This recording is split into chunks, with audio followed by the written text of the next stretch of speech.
Estamos de vuelta aquí en No hay Derecho. Lo anuncié antes de irme a la pausa, más temprano también cuando hacía mis comentarios.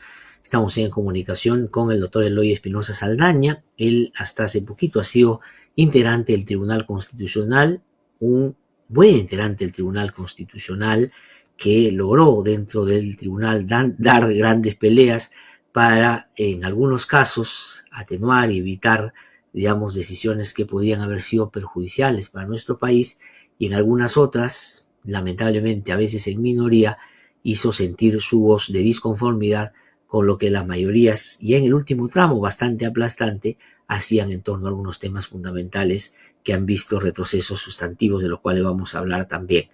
Pero voy a darle la bienvenida y después conversar con él sobre, por supuesto, el tribunal y qué cosa es lo que se puede venir en términos de lo que tiene entre manos esta importante institución. Doctor Eloy Espinosa Saldaña, qué gusto saludarlo, muy buenos días, muchísimas gracias por atendernos. Igualmente, igualmente, Glatzer, y además te agradezco muy sinceramente las palabras que has hecho sobre mi labor.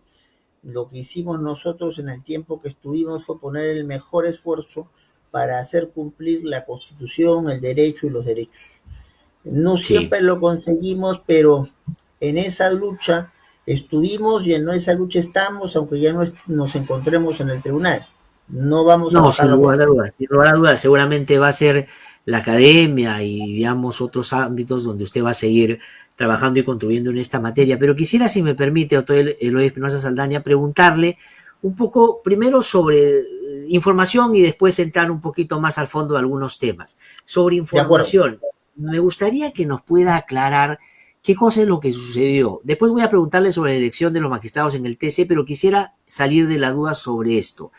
Se conoció que habían ustedes dentro del Pleno del Tribunal Constitucional, es decir, en su composición anterior, generado un acuerdo en que la juramentación de quienes son ya su reemplazo ahora iba a producirse este miércoles 18, ¿no es cierto? Eso en base a distintas consideraciones, entre otras por cuestiones de hacer calzar los tiempos para que todos puedan estar en la misma condición. Pero ¿por qué después el señor Ferrero toma la decisión de cambiar ese acuerdo y en base a qué les ha dicho a ustedes tomó o retrocedió, digamos, en lo pactado? Yo desconozco qué es lo que a detalle pasó. Lo que recibí a las 4:39 de la tarde es un correo enviado a 4 magistrados diciendo que, bueno, ahora ex magistrados, diciendo que habían venido 5 de los 6 magistrados recién elegidos y que pedían juramentar. Y que por eso Ferrero los había juramentado, pero seguramente llamó a José Luis Sardón, porque también Sardón estuvo allí en la juramentación, y que nos decían unos ya cambios internos sobre que obviamente no podíamos, si ya había juramentación, no podíamos firmar los casos digitalmente porque aparecen pues con la fecha y ya no Claro. seríamos magistrados, que a tal caso aquellos procesos que se hayan visto, pero que en el recorrido de firmas no se haya terminado, terminemos el recorrido de firmas. O sea, no hemos recibido una comunicación de parte del presidente, sí de parte del secretario general, y es en esos términos. Vinieron, nos exigieron esto y bueno, pues los juramentamos, y el que no vino fue Monteagudo y pues se le juramentará en fecha posterior. Yo por los problemas de salud que tengo no iba a estar en la ceremonia, ya había comunicado que no podía ir, o sea, como muchos saben, tengo una fibrosis pulmonar, entonces no puedo estar expuesto a un lugar donde haya demasiada gente. Ya el magistrado Blume, ex magistrado Blume, había dicho que él tampoco podía ir, pero ahora yo no sé si Marianela o Manuel o ambos van a acompañar, porque ya no podría ser una juramentación, sino una presentación tal vez en sociedad de esto, porque ya juramentaron. Sí, Tan, pues.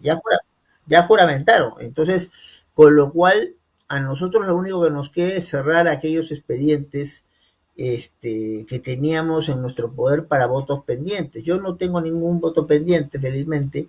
Estoy preguntando si aquellos casos ya me lo dio, pues tenemos 2 salas en el tribunal y un pleno, aquellos casos que yo ya había votado, pero no me habían alcanzado el texto impreso.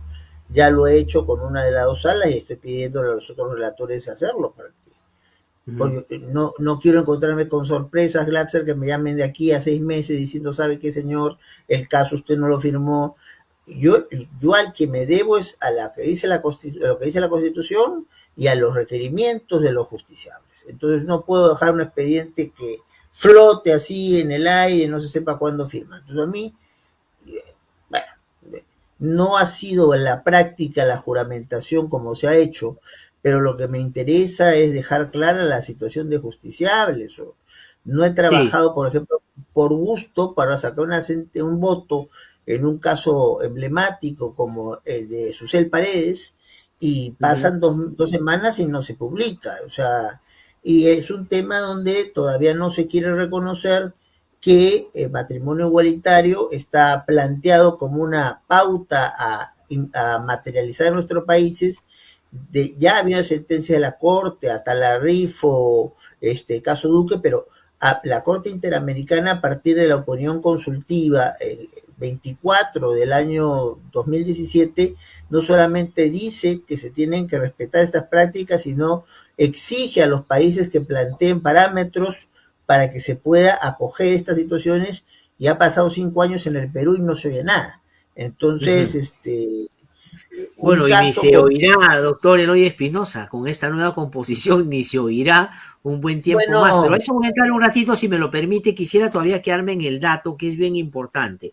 Porque, ya, ¿qué pasó entre la decisión inicial de esperar hasta el 18 para juramentar y esa juramentación apresurada que ustedes se enteran por medio del secretario general? Uno, un pronunciamiento de la Comisión Interamericana diciendo que ha recibido denuncias sobre la elección de los miembros del Tribunal Constitucional, y otro el viernes, la marcha, que se hacía, entre otras cosas, también para hacer notar la disconformidad de un sector de la población con la manera como se había hecho la elección en el Congreso de la República. Tengo yo la impresión que esos fueron los motivos para hacer la cosa inamovible, para hacer la cosa irreversible y para que cualquier cuestionamiento posterior los encontrara a ellos ya juramentados, porque en algunos otros casos se ha evitado la juramentación producto de denuncias que todavía estaban por procesarse. Y me da la impresión aquí, ya lo que querían era que estemos frente a hechos consumados. ¿Puede haber sucedido algo de esa naturaleza, no?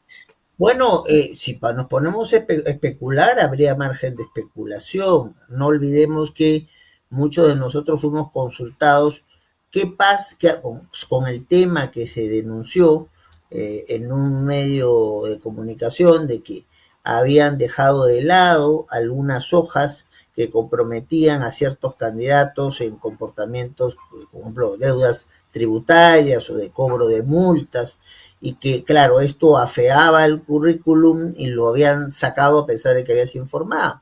Y tú y yo sabemos, y es bueno que lo sepa toda la gran sintonía que tiene este programa, que eso es un delito.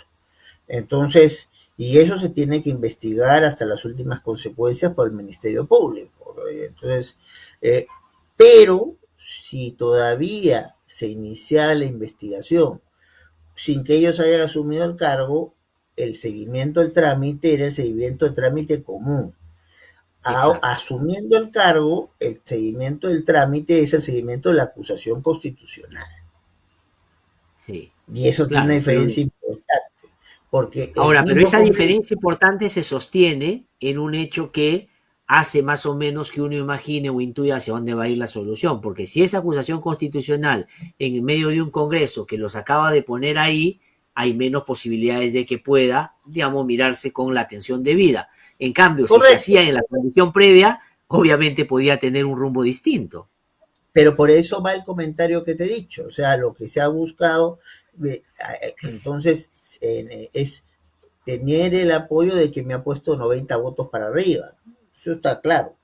Tan claro como que dos fuerzas que parecían el agua y el aceite se han unido, como en otros temas también, para poder conseguir más de 90 votos para la mayoría de los candidatos. Solo uno quedó con 90 votos. Entonces, obviamente aquí se han dado la mano un sector de Perú Libre, o todo lo que queda de Perú Libre, y Fuerza Popular, si no, no se llegaba a la votación que se tiene. Pero bueno, mira, para mí lo más importante es tratar de asegurar que ciertas líneas básicas que nosotros llegamos a consolidar no se pierdan. Y en ese sentido hay tres cosas, si me permites, tres ideas que creo que deben de quedar muy claras.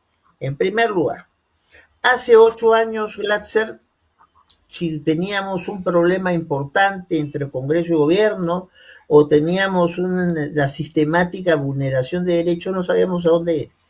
Ahora pasa eso, la gente levanta la mano, es inconstitucional y vamos al tribunal. Entonces, el tribunal, con aciertos y con errores, pero ha ganado un sitio de mediación bajo parámetros jurídicos frente a los problemas más graves del país. Y eso no se puede perder, porque nosotros somos magistrados que nos debemos al cumplimiento y a la interpretación de la Constitución y de la convencionalizada, o sea, tomando en cuenta los diferentes tratados que hayan sido suscritos o aquellos que a los cuales tenemos que cumplir, pues se han convertido en norma de orden público internacional, lo que se llama jus cogens entre los abogados. Entonces, eso no puede perder el tribunal, ese posicionamiento no lo puede perder. Fue una gran conquista y no la puede perder. Segunda cuestión, quien tiene que asegurar la defensa de los derechos y sobre todo los sectores más vulnerables, es el tribunal con sus pronunciamientos. De ahí el pronunciamiento. Y no solo con los pronunciamientos, sino con el seguimiento de los casos emblemáticos donde se habían esos pronunciamientos. ¿Por qué en el Perú, teniendo más de 200.000 muertos, las cárceles no fueron un lugar donde haya sido el gran destape de casos de COVID? Porque apenas comienza a presentarse el fenómeno, sacamos una sentencia. Yo, como jefe de la Comisión de Seguimiento de Sentencias, vi que no pasaba nada todavía en el Ministerio de Justicia y en el INPE de aquel momento, y lo citamos. Le dijimos, acá hay una sentencia que hemos sacado con parámetros básicos que ustedes tienen que cubrir. Lo hicieron y pudimos salvar que eso se convirtiera en un foco de infección incontrolable. Entonces, no solamente dictar buenas sentencias que no se sigan porque puede quedar un saludo a la bandera, sino asegurar su cumplimiento. Y lo último, para no quitarte más tiempo, el tema de lo que es la limitación del poder en todas sus diversas expresiones. No estoy hablando solo del poder político, también del poder económico y demás, ¿no? Entonces, está bien, me dirán algunos, la Constitución admite que puede haber monopolios o hay monopolios naturales. Bueno, discutir eso es un montón de tiempo, pero lo que no puede hacer un monopolio, si existe, es abusar de su posición de dominio. Entonces, y eso hay que decirlo con mayúsculas y resaltador.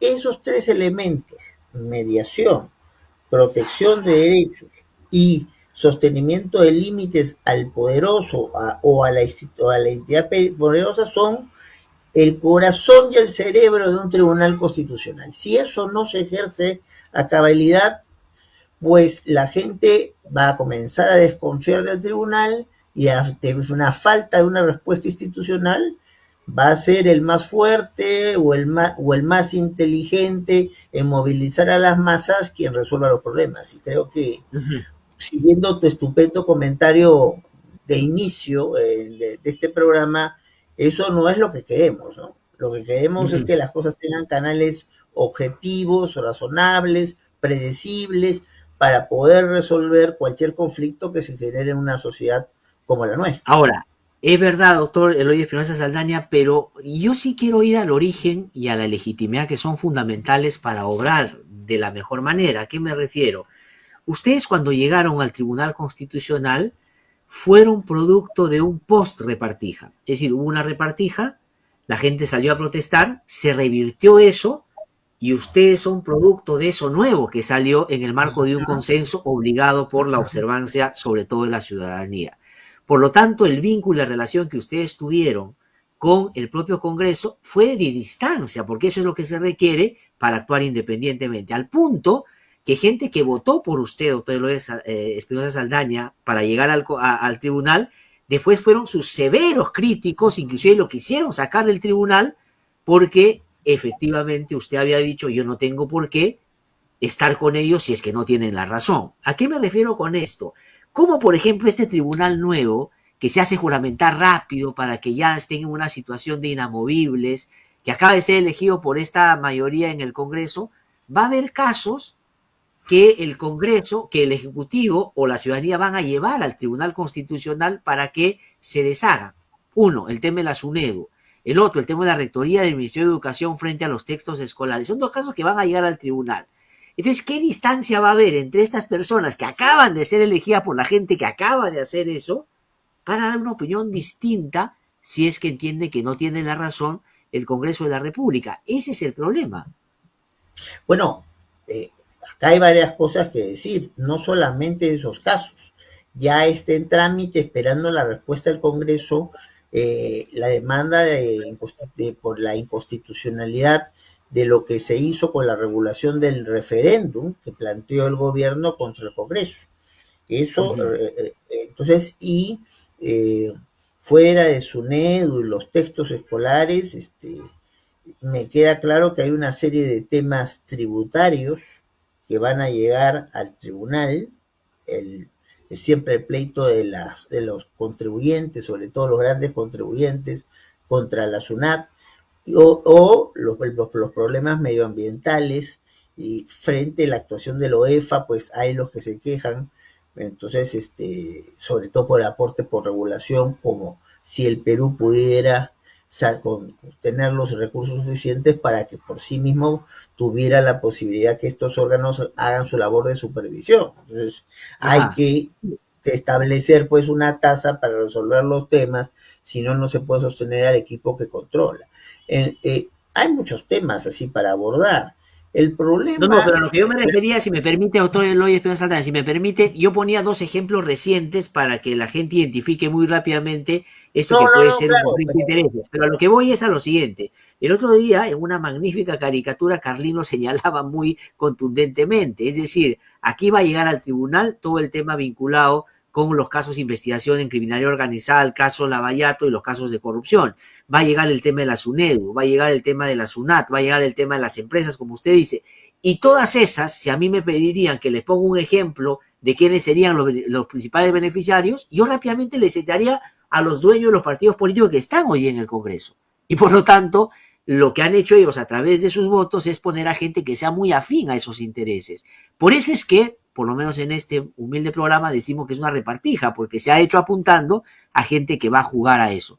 Los ciudadanos estamos frente a eso ya indefensos, es decir, así fue que vamos a hacer y que ellos vean lo que su saber y entender les plantea. No, justamente yo estaba en la mención de temas para ver la gravedad de lo que implica el trabajo de un tribunal constitucional, o sea, un tribunal, he escuchado que alguien dice, ¿por qué tienen muchos asesores en el despacho? Porque tenemos yo por lo menos para votar las 80.000 causas que he votado en 8 años, significa que tengo que votar 10.000 casos por año, y eso significa que por mes voto casi 1.000 casos, y para eso tengo que tener un equipo grande, si no, no se hace.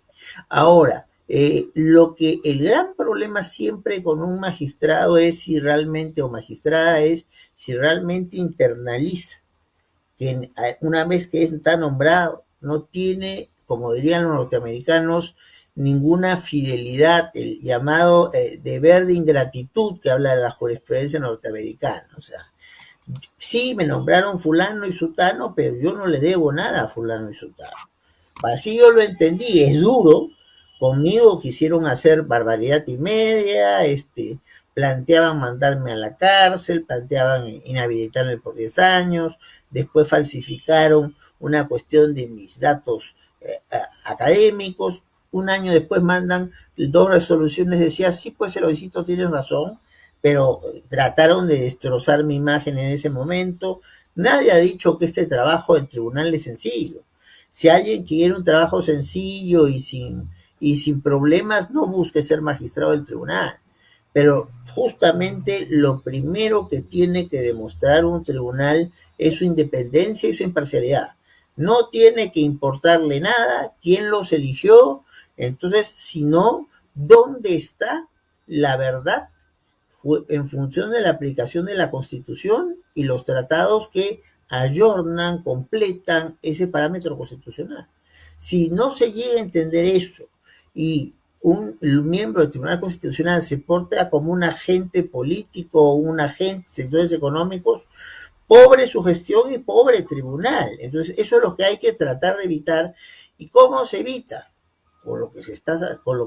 Las preguntas que estás haciendo tú es estableciendo desde la sociedad civil, ya que no parece que desde el Estado lo tengamos, habrá que ver mucho, con gran ojo, a quien se nombra como defensor del pueblo.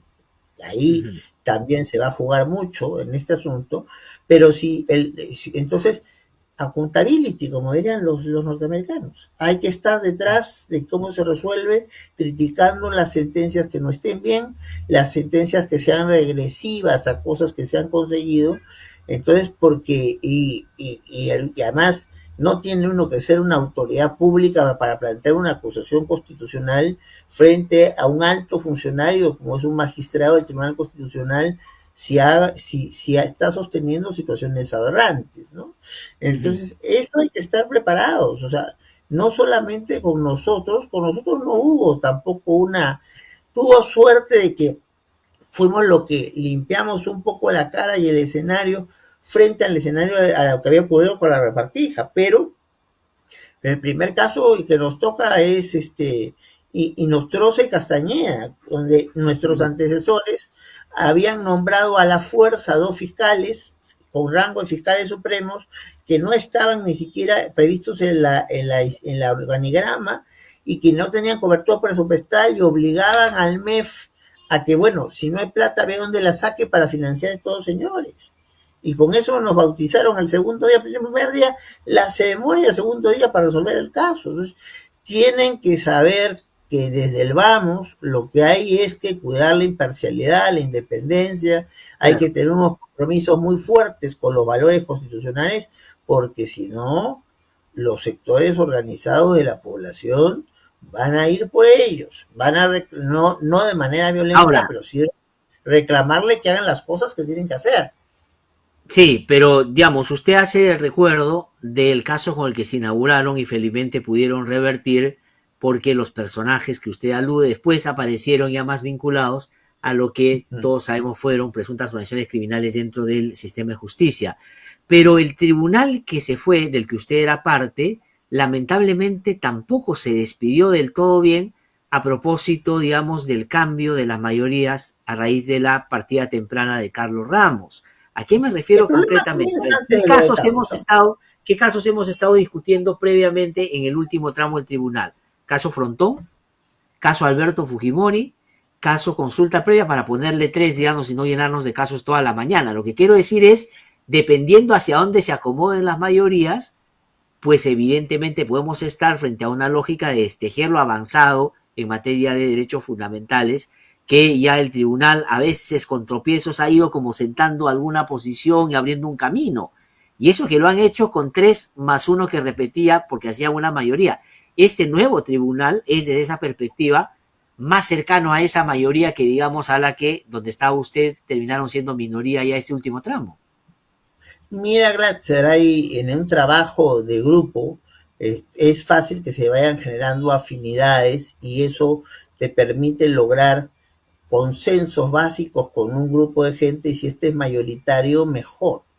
Pero ahí hubieron hechos que rompieron o por lo menos generaron desconfianza en eso. Nosotros habíamos coordinado una lógica de una presidencia del tribunal después de la gestión del magistrado Blume, y una de las personas que había estado en ese consenso traicionó el acuerdo y en realidad había trabajado para que el sector más bien conservador del tribunal le postule a la presidencia. Eso fue un primer golpe, mucho más duro que el de Carlos. El de Carlos la muerte de Carlos comienza a complicar la cosa. Y la tercera campanada aquí es que si somos 6 y somos 3 de un lado y 3 de otro, lo que no puedes dejar es que se va y que es perder el voto decisorio. El mantener el voto decisorio es una cosa que había que hacer a muerte. Entonces, la misma presidencia independientemente de cómo había llegado, podía, porque el tribunal tiene normas que permiten, después de 2 años, quedarse un año más en el cargo. Entonces, pero no quiso postular, no quiso postular. Entonces, yo no estaba en condiciones de postular, yo hago con gran esfuerzo mi trabajo, pero en cualquier momento llaman al teléfono y tengo que correr para la operación que me tienen que hacer de trasplante de pulmones. Entonces, no es pues la persona que está en la condición de poder estar 24/7 para ver el tribunal, pero acá lo que debió hacerse, y yo se lo he dicho a las personas implicadas, es un año más, que es justamente el tiempo que le ha tomado al Congreso para renovar la composición del tribunal, y por eso tienes una jurisprudencia. Yo estoy terminando un libro al respecto que llega hasta el 2021, y a partir del 2021, con el cambio del voto decisorio, la jurisprudencia cambia, y cambia de una manera que es, yo no voy a decir si para bien o para mal, pero lo que sí queda claro que genera una enorme situación de imprecisión y falta de predictibilidad. Porque si tú presentas, Glatzer, habías presentado un caso en octubre del 2021 y presentas un caso sustancialmente igual en abril del 2022, las respuestas van a ser distintas. Porque el 3-3 va a inclinar a un lado diferente. Entonces, sí, allí se generó, y además sentencias que realmente son de retroceso. O sea, se le explicó hasta el cansancio que si salía una sentencia como la de Fujimori, en la época donde justamente está sesionando la Corte, y uno de los puntos de agenda de Barrios Altos, que iban a darnos un jarón de orejas y iban a trapear el piso con la sentencia del tribunal. Y eso ocurrió, lo que pasa es que no se quiso entender. En el tema de y ya los otros dos temas, que yo añadiría temas a lo que planteas, el de la cuestión de confianza, por ejemplo. Entonces, entonces, con la lógica que se está planteando, yo hago una cuestión de confianza de un tema y no quiero resolverlo, pasa un año, pasa 2 años, el texto está allí, se comienza a enmohecer y el presidente no puede entender, como sí pasa en toda parte del mundo, que hay una denegación tácita de esa cuestión de confianza. Entonces, han habido sentencias con las cuales he estado radicalmente en desacuerdo en el último año.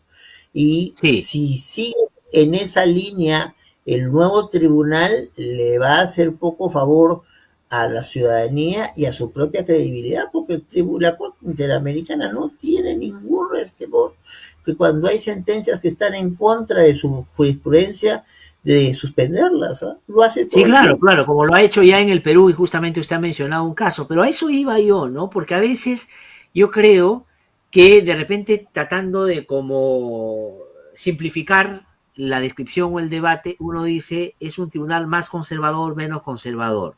No, porque con eso se puede lidiar. A lo que yo voy es, una cosa es ser conservador, pero otra cosa es actuar con una lógica pro impunidad. Por ejemplo, el caso Fujimori, ese no era un voto conservador. Sabían que la Corte estaba sesionando, sabían que la Corte se iba a pronunciar la dirección que se pronunció, sabían que ya había la Corte revertido una acción que había generado el Poder Ejecutivo. Es decir, no había manera de que eso no solo no haya sido advertido y reconocido por ellos, sino que iba a tener la consecuencia que tuvo. Pero lo hicieron. En el caso de Frontón lo mismo. Es decir, no es que sea una discusión jurídica y todo. O sea, hay una decisión tomada, ya había generado eso una jurisprudencia que ha sido aplicada además en casos muy concretos, pero deciden justamente ese caso revertirlo. Y bueno, ya no voy a entrar a otro porque no tenemos tanto tiempo. A eso voy yo. O sea, una cosa es que no tengo una lógica política conservadora, y otra cosa es que diga, mira, ¿sabes qué cosa? Bueno, disculpe usted la franqueza, pero vamos a limpiar a los amigos, vamos a revertir eso para que nuestros amigos más adelante no tengan problemas. Ese es el problema. Bueno, pero finalmente yo lo planteo desde el punto de vista que el Tribunal Constitucional tiene que tener integrantes para defender la Constitución, no para defender los intereses de los amigos. O sea, vuelvo a lo que decía hace un rato. O sea, si yo lo que quiero es hipotéticamente sacar a alguien que esté en la cárcel porque mi partido político puede tener una muy baja votación y perder la inscripción en una elección cercana, y solo la figura de esta persona puesto como imagen salvar la inscripción, estoy haciendo un caso hipotético, ¿no? Sí, sin Entonces, duda. que no tiene nada que ver con la realidad peruana, por cierto. Entonces, si esto ocurriera, entonces ahí queda muy claro quienes están votando por discutir en términos constitucionales y quienes, con todo respeto, han trascendido la dinámica de la justificación, argumentación constitucional, y lo que están buscando es otra cosa. Ahora, hay, por sus hechos los reconocerán, ¿no? Entonces, todo el mundo que haga responsabilidad por lo que resolvió. Si tú tienes un pronunciamiento, tienes el convenio 169 como una de las normas que más de OIT, como una de las normas que más aplica el Tribunal Constitucional, y ya has fallado, incluso hace muchos años, planteando que la consulta previa es un derecho y cuáles son sus caracteres, entonces el desconocer eso es en realidad o una negligencia grave o un intento de favorecer a ciertos sectores, por los cuales la consulta previa, sobre todo sectores dedicados a actividades extractivas, la consulta previa les demora o les complica el escenario, ¿no?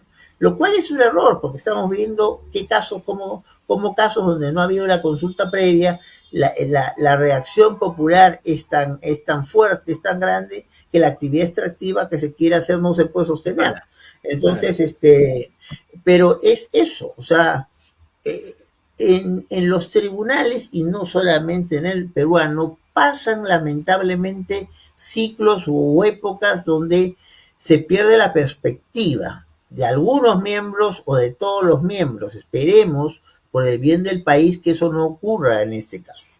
Hay gente que tendrá que esclarecer los antecedentes que se dice que se tiene contra ellos. De hecho, yo ya lo he dicho más de una vez, si se han perdido papeles o escondido papeles, ahí hay un delito y hay un trabajo del Ministerio Público por hacer ya, no mañana, no pasado, no en 5 meses, ya. Entonces, y esperar que a pesar de sus sesgos ideológicos o sus preferencias políticas, eso lo dejen en la puerta del tribunal, y a la hora de responder no pierdan de vista la responsabilidad que tienen. O sí, sea, pues. yo no niego que en ese tribunal hay gente por la cual yo creo que hay gente muy capaz y hay gente que no va a caer en estos juegos, tipo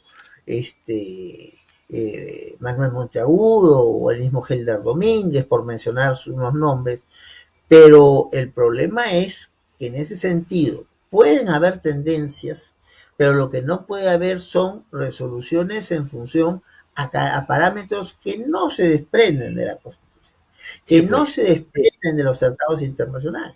A eso hay que obligarlos. Entonces, si lo hacen sin obligación, bien. Si no lo están haciendo, con todo respeto hay que obligarlos. Porque si no sabes, Glatzer, el Tribunal Constitucional pierde su razón de ser. Sí, Si pues. no Sí, sí. controla violación de derechos, si no controla límites al poder, si no establece una labor de mediación ante los grandes conflictos, la pregunta es: ¿para qué está el Tribunal Constitucional? Sí, pues. No, Eh, yo creo que hay que romper, y aquí tengo que terminar agradeciéndole mucho, doctor Eloy Espinosa Saldaña, romper con esta nefasta lógica, ¿no? Los hermanitos, ¿qué cosa es lo que más referían cuando conversaban? Hay que llevar no a los mejores, sino a los mejores amigos. Y entonces, cuando llegan los mejores amigos, pasa lo que ha pasado durante todo este tiempo en otras instituciones. Pero cuando se hace las cosas bien, es bueno para todos, porque la predictibilidad le hace bien a todos. Por convicción o por conveniencia, es mejor respetar las reglas de juego para que todo se haga más predecible. Pero lamentablemente muchos se saltan eso con garrocha porque quieren llegar más rápido. Pues, doctor 15 Eloy Saldaña, segundos, muchísimas 15 gracias. Sí, segundos. Es que lo que tenemos que entender es que si que tenemos un Estado constitucional donde siempre van a haber conflictos porque alguien ve el vaso medio lleno y alguien medio vacío, si no se cuenta con una institución como el Tribunal Constitucional eficiente, no tenemos última alternativa a resolver los problemas. Así de Sí, pues. fácil es. Y no somos un Ese. Estado constitucional en rigor. Doctor Eloy Espinosa Saldaña, muchísimas gracias por haber conversado con nosotros. Lo vamos a No, invitar seguramente encantado. ahora permanentemente ya en su condición de ex magistrado, pero también por Ahora, supuesto ahora como ya técnico. puedo hablar con más facilidad porque ya no hay adelanto de opinión como tenía el problema. Con todo gusto, gracias. Siempre va a ser un placer conversar con ustedes. Mucho gusto, muchísimas gracias, muy amable. Ha sido el doctor Hasta Eloy luego. Espinosa Saldaña, ex miembro del Tribunal Constitucional que ha conversado con nosotros, poniendo, digamos, o anotando dónde hay que mirar con atención en torno a lo que va inevitablemente que ver el Tribunal Constitucional ya en esta nueva conformación.